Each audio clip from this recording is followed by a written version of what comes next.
Hello दोस्तों, नमस्कार। स्वागत है आप सभी का फिर से एक बार इस नए संगीत के सेशन में। दोस्तों, आप लोगों के लिए मैं बता दूं कि यहाँ जो प्रश्न है आप लोगों के लिए बीपीएससी टीआरई 4 के लिए प्रश्न आपके लिए यहाँ पे मिलने वाला है। और साथ ही हम बात करेंगे डीएसएसबी, एस्टेट, ईएमआरएस।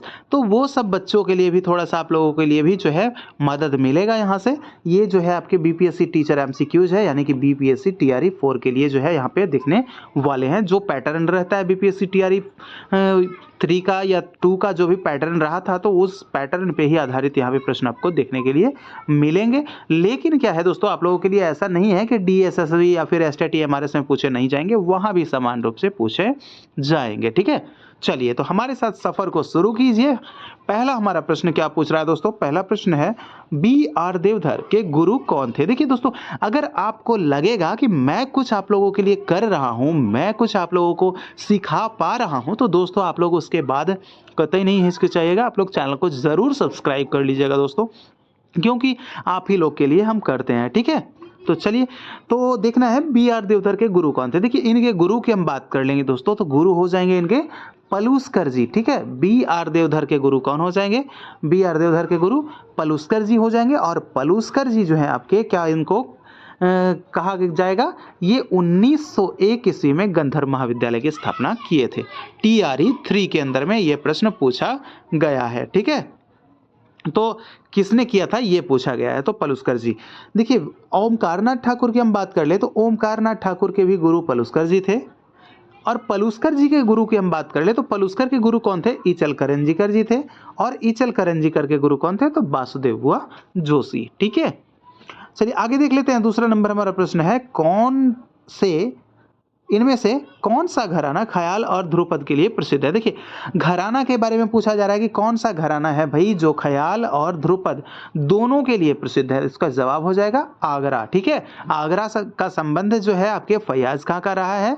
और फैयाज खां जो है जबड़े की तान के लिए काफी फेमस जो थे वो गायक थे। ठीक है, और आगरे घराने के जो संस्थापक माने जाते हैं आपके, कौन माने जाते हैं? आगरा घराना हाजी सुजान माने जाते हैं ना, आगरा घराना हाजी सुजान। चलिए आगे देख लेते हैं। अगला प्रश्न हमारा तीसरा नंबर, अनूप संगीत रत्नाकर में मेलों की संख्या कितनी है? देखिए, अनूप संगीत रत्नाकर, सबसे पहले इसके हम बात कर लेंगे कि इसके जो रचयिता हैं वो कौन है। तो देखिए, अनूप संगीत रत्नाकर के जो रचयिता हो जाएंगे मेरे भाई, वो हो जाएंगे भाव भट्ट।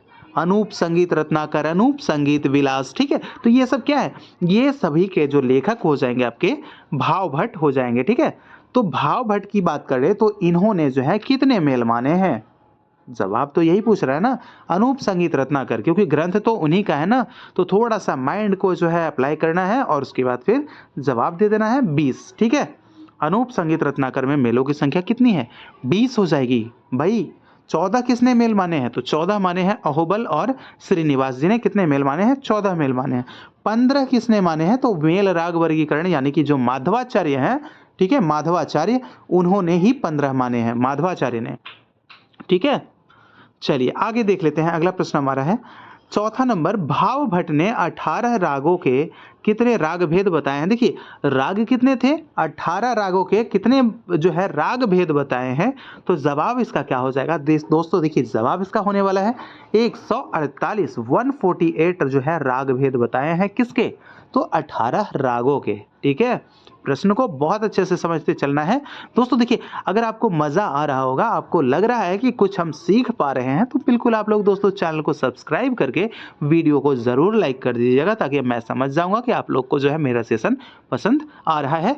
ठीक है, ताकि अगले सेशन के लिए मैं और जो है मोटिवेट हूं और ज्यादा मैं प्रेरित रहूं। ठीक है, चलिए आगे देखिए। अगला प्रश्न है दोस्तों, देखिए एक चीज और है कि आप लोग शेयर नहीं करते हैं और वीडियोस जो है आप लोग यूं ही देखकर उसके बाद फिर छोड़ देते हैं। तो दोस्तों उन लोगों का भी भला कर दीजिए ना, जिनके पास सेशन नहीं पहुंचता है, तो दोस्तों उनके पास भी पहुंचा दीजिए। आपसे कुछ नहीं भाई, बस एक जिम्मेदारी मेरी निभा दीजिए कि सेशन को उनके पास भी पहुंचा दीजिए जिनके पास नहीं पहुंचता है। चलिए नंबर 5 प्रश्न है, इनमें से कौन तोड़ी अंग का राग है? देखिए, तोड़ी अंग की हम रागों की हम बात कर लेंगे दोस्तों, तो इनमें से कौन सा तोड़ी अंग का हो जाएगा? यहाँ पे दिख रहा है आपको बिलास खानी तोड़ी, ये भी तोड़ी अंग का है। और गुर्जरी तोड़ी, ये दोनों जो है दोस्तों क्या है, तोड़ी अंग के राग हैं, इसलिए हमारा जो जवाब हो जाएगा ऑप्शन नंबर सी उपर्युक्त दोनों हो जाएगा। ठीक है, समझते चलना है। ऐसे देखिए यहाँ पे 4 ऑप्शन है, लेकिन अगर उसमें रहता तो आपको इसका जवाब क्या देना पड़ता, अगर 2 होता तो ऑप्शन नंबर डी वाला देना पड़ता, उपर्युक्त में से एक से अधिक। खैर कोई बात नहीं, आप लोग को समझते चलना है, यहाँ पे उपर्युक्त दोनों में दिया गया है। देखिए टेलीग्राम आप लोग ज्वाइन कर लीजिएगा, क्योंकि वहाँ पे आप लोगों को पीडीएफ ये जस्ट का जस्ट मिल जाएगा। सेशन जो है आपको जिस दिन मैं दिखाऊंगा तो आप लोग देखने के बाद पीडीएफ को भी वहाँ पर जाके पढ़ सकते हैं। ठीक है, चलिए अगला प्रश्न है हमारा कि दूसरी मूर्छना रंजनी को किस थाट के समान माना जाता है। देखिए मूर्छना भाई कितने होते हैं, ये आपके 6.5 ग्राम की मूर्छना मानी जा रही है। ठीक है, दूसरी मूर्छना रंजनी को किस थाट के अंतर्गत, किस थाट के समान माना जाता है।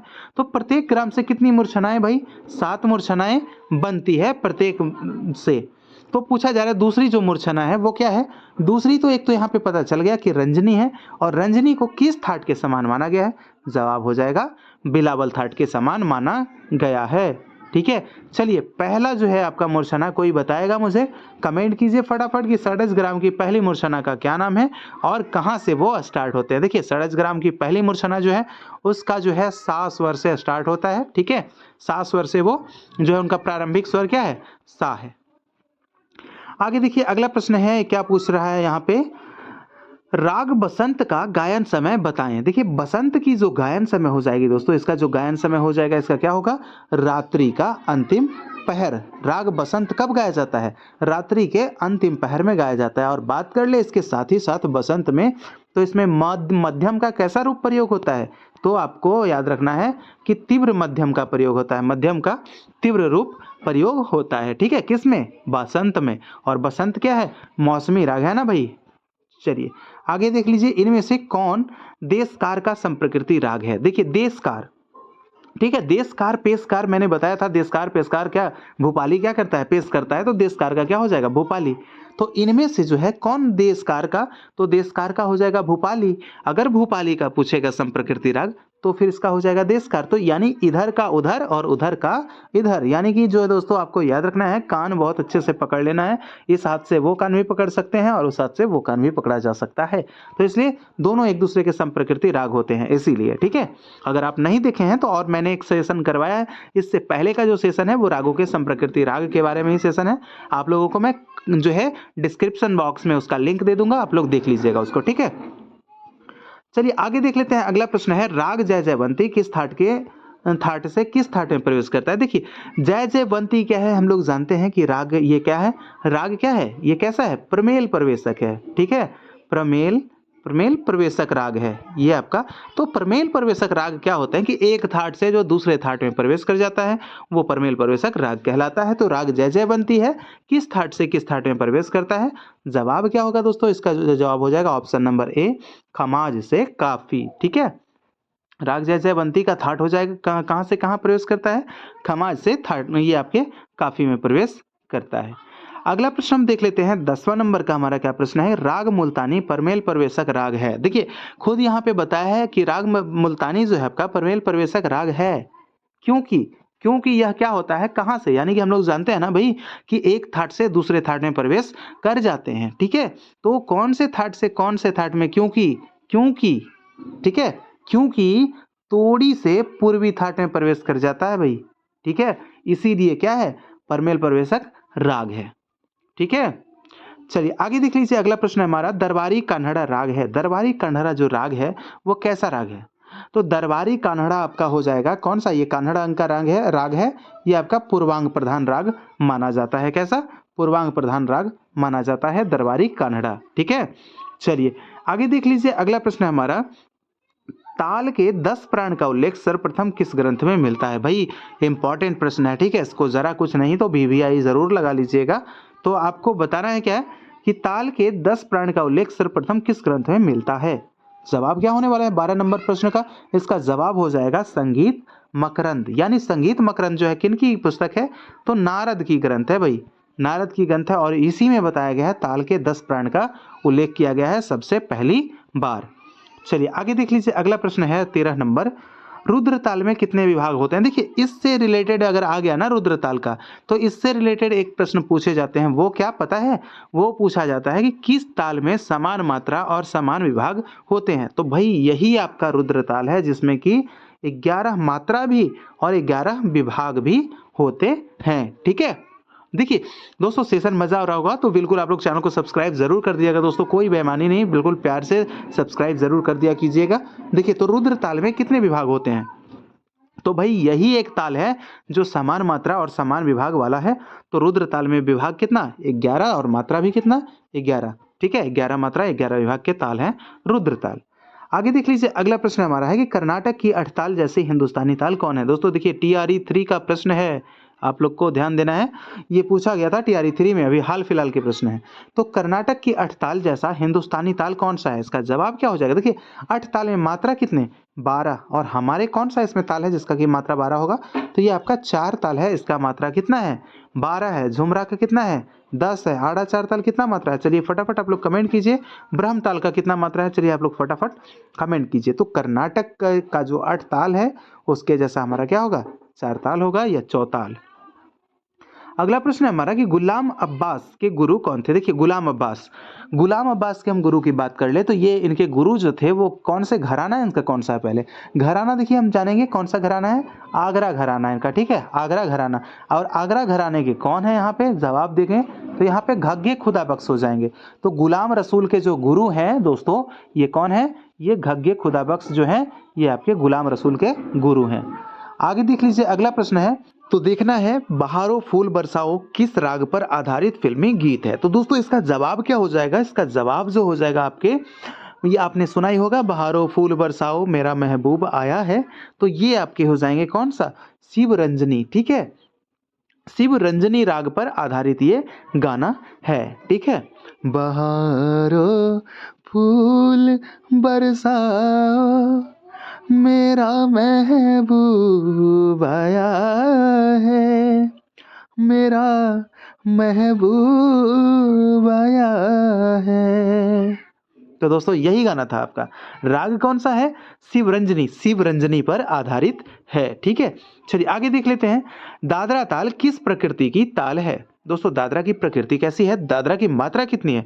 दोस्तों मात्रा जो होगा हमारा, दादरा कितने मात्रा का ताल है? 6 मात्रा का। रूपक 7 और कहरवा ताल 8। ये तो 3 बिल्कुल भाई 6, 7, 8 जो आपको याद रखना ही होगा, क्योंकि ये दो जो है आपके क्या है लोक संगीत में जो काफी प्रयोग किए जाते हैं, 6 और 8 वाला। ठीक है, और बीच में भाई 7 तो रूपक को रख ही लीजिएगा। तो आपके क्या पूछा जा रहा है कि मात्रा कितने हो गए? 6। तो इसकी प्रकृति कैसी है भाई? प्रकृति ये आपकी हो जाएगी ऑप्शन नंबर बी, चंचल प्रकृति की राग है कौन? दादरा। ठीक है, आगे देख लेते हैं। 18 नंबर प्रश्न है, राग दुर्गा को कर्नाटक संगीत पद्धति में किस नाम से जाना जाता है? राग दुर्गा को कर्नाटक संगीत पद्धति की हम बात करेंगे तो ये किस नाम से जाना जाएगा? तो दुर्गा को क्या कहते हैं? दुर्गा को कहते हैं भाई आपका शुद्ध सावेरी कहा जाता है। मोहनी किसके समान होता है? सॉरी, मोहनम जो होगा आपका भूपाली के समान होता है। भूपाली को क्या कहते हैं? मोहनम। और आवेरी क्या होता है? आवेरी किसको कहते हैं? आवेरी कहेंगे भीम पलासी को। ठीक है, भीम पलासी को। और हनुमत तोड़ी किसको कहेंगे? भैरवी को क्या कहा जाता है वहां पे? हनुमत तोड़ी। ठीक है, तो ये सब चीजें जो है याद रखनी है। चलिए आगे देख लेते हैं। अगला प्रश्न हमारा, कव्वाली के लिए कौन सा ताल महत्वपूर्ण है? देखिए कव्वाली तो आप लोग सुने होंगे रुमाली धुमाली, तो यहाँ पे देखना है यहाँ पे कौन सा ताल दिया गया है। तो यहाँ पे धुमाली ताल आपको मिलने वाला है, इसलिए जवाब हमारा हो जाएगा कव्वाली के लिए कौन सा ताल उपयुक्त है? तो आपके धुमाली ताल। ठीक है, आगे देख लेते हैं। 20 नंबर का प्रश्न है कि कुआड़ का वर्णन सर्वप्रथम किस ग्रंथ में मिलता है? भाई ग्रंथों से रिलेटेड जो प्रश्न जो है ना ये आपको काफी अच्छे खासे में पूछे जाएंगे। ठीक है, तो ये सभी प्रश्न मैं आप लोगों को करवा दूंगा, बस आप लोग धैर्य से देखते चलिए। ठीक है, तो आप लोगों के लिए मैं सारा प्रश्न करवाऊंगा, हर तरह के प्रश्न लाऊंगा, तो आप लोग को कहीं से टेंशन लेने की जरूरत नहीं है। BPSC TRE 4 जब तक एग्जाम जब तक होगा, जब तक वो दिन आएगा तब तक आपकी तैयारी मान लीजिए कि बहुत अच्छी खासी हो चुकी होगी, बहुत बढ़िया हो चुकी होगी। ठीक है, तो इसलिए आप लोग को टेंशन नहीं लेना है।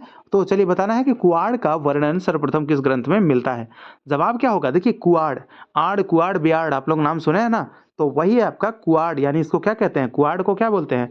सवा गुण की लयकारी ना भाई, सवा गुण की लयकारी को क्या बोलते हैं? कुआड़ बोलते हैं। तो ये जो है आपके किस में वर्णन? तो अनूप संगीत रत्नाकर। ठीक है, अनूप संगीत रत्नाकर में ये वर्णन किया गया आपका किसका, कुआड़ का। और अनूप संगीत रत्नाकर के लेखक कौन है, जरा आप लोग फटाफट एक बार कमेंट कीजिएगा दोस्तों कि अनूप संगीत रत्नाकर के लेखक कौन है, फटाफट कमेंट कीजिए कमेंट बॉक्स में। आगे देखिए अगला प्रश्न है, सुरछंदा नामक पत्रिका कहाँ से प्रकाशित होती है। देखिए सुरछंदा नामक संगीत पत्रिका, भाई संगीत पत्रिका, ये संगीत की पत्रिका है। ठीक है, सुरछंदा नामक संगीत की पत्रिका ये कहाँ से प्रकाशित होती है। इसका जवाब क्या होगा, इसका जवाब हो जाएगा दोस्तों बंगाल से। ठीक है, ये बंगाल से प्रकाशित होती है। आपके उत्तर प्रदेश से हाथरस से संगीत नामक पत्रिका प्रकाशित होती है, और झांसी से क्या, लहरी नामक पत्रिका प्रकाशित होती है, झांसी से लहरी। ठीक है, बिहार से क्या, बिहार से भी कोई होता है क्या, आप लोग अगर जानते होंगे तो कमेंट में लिखिएगा। ठीक है, वैसे तो बिहार से लगता है कुछ नहीं है वैसा। आगे देख लीजिए अगला प्रश्न है दोस्तों, वृंदवादन को नाट्य शास्त्र में किसकी संज्ञा दी गई है।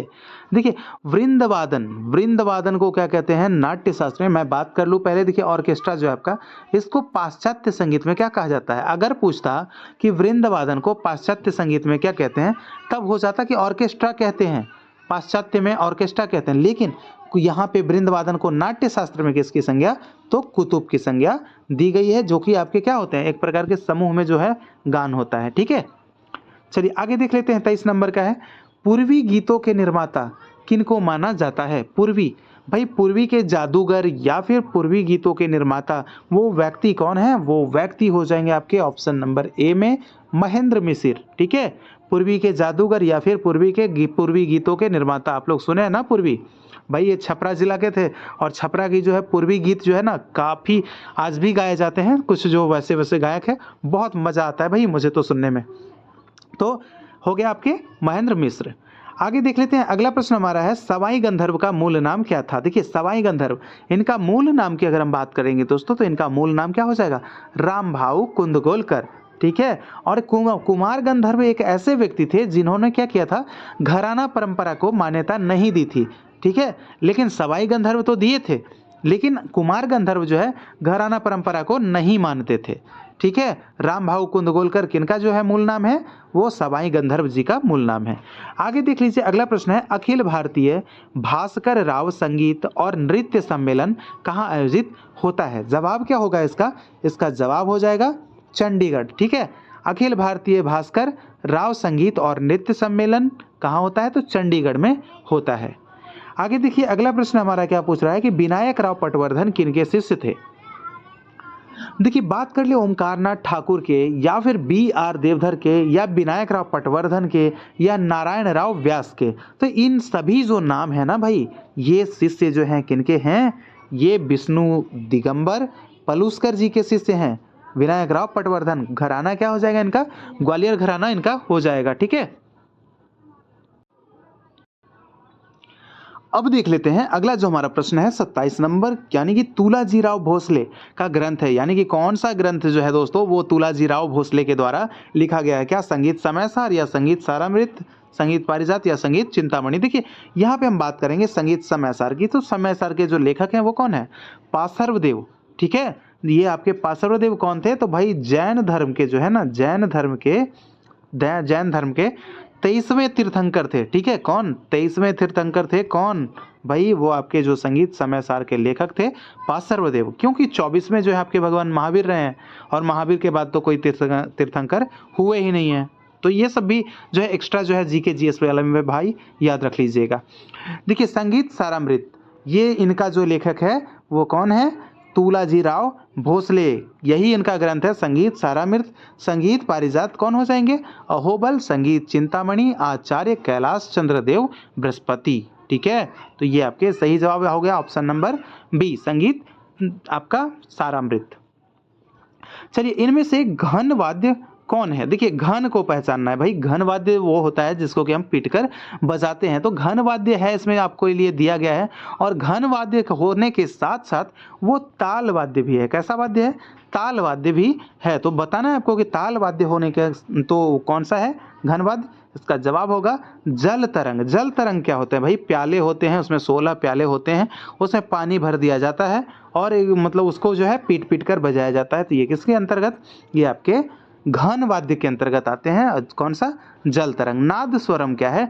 नाद स्वरम जो आपके उत्तर भारत में जो शहनाई है ना, उसको दक्षिण भारत संगीत पत्ति में नाद स्वरम के नाम से जाना जाता है। ठीक है, तो ये सब चीज़ें याद रखनी है। नल यानी नाल जो है आपका अवनद है, तबला भी अवनद है। आगे देख लीजिए, अगला प्रश्न है, मतंग किस वीणा का प्रयोग करते थे? भाई वीणा आविष्कार किस वीणा का किए थे? तो होगा किन्नरी वीणा का। ठीक है, किन्नरी वीणा का आविष्कार किए थे कौन? मतंग। लेकिन बजाते कौन सा वीणा थे? प्रयोग करते कौन सा वीणा थे? तो इसका जो जवाब हो जाएगा चित्रा वीणा का प्रयोग किया करते थे। चलिए, एक चीज़ मुझे है, फटाफट आप लोग कमेंट कीजिएगा कि चित्रा वीणा में कितने तार होते हैं, कितने तारों की संख्या होती है चित्रा वीणा में। ठीक है, तो मुझे कमेंट कीजिए। अगला प्रश्न है, सरोद किस से बजाया जाता है? देखिए, सरोद, सरोद क्या है? सरोद किस में आएगा? तत्वाद्य में आएगा ना, तत्वाद्य में। तो पूछा जा रहा है कि किससे बजाया जाता है, तो क्या मिजराव, जवा या फिर गज कमानी, किसके द्वारा? इसका जो जवाब हो जाएगा, सरोद जो है जवा से बजाया जाता है। और अलाउद्दीन खां का संबंध जो माना जाता है किससे? सरोद से माना जाता है, अलाउद्दीन खां का। वैसे तो सारे वाद्य बजाते थे, मैं बार बार कहता हूँ आप लोगों को, लेकिन आप लोग सरोद ही मानिएगा। ठीक है, चलिए, तो ये थे दोस्तों आज के आपके महत्वपूर्ण प्रश्न। तो आप लोग मुझे फटाफट कमेंट करके बताइए कि आज का सेशन आप लोगों को कैसा लगा है, और हम आपसे मिलेंगे अगले सेशन में नए प्रश्नों के साथ। हर बार हर सेशन में दोस्तों आप लोगों से नए नए प्रश्नों के साथ रूबरू होंगे। ठीक है, तो आप लोगों अभी तक चैनल पे पहली बार आए हैं या फिर पुराने ही हैं, सब्सक्राइब नहीं किए थे, तो अभी तक आप लोग से उम्मीद है कि मेरे भाई आप लोग सब्सक्राइब कर चुके होंगे। ठीक है, मिलते हैं अगले सेशन में। जय हिंद, जय भारत।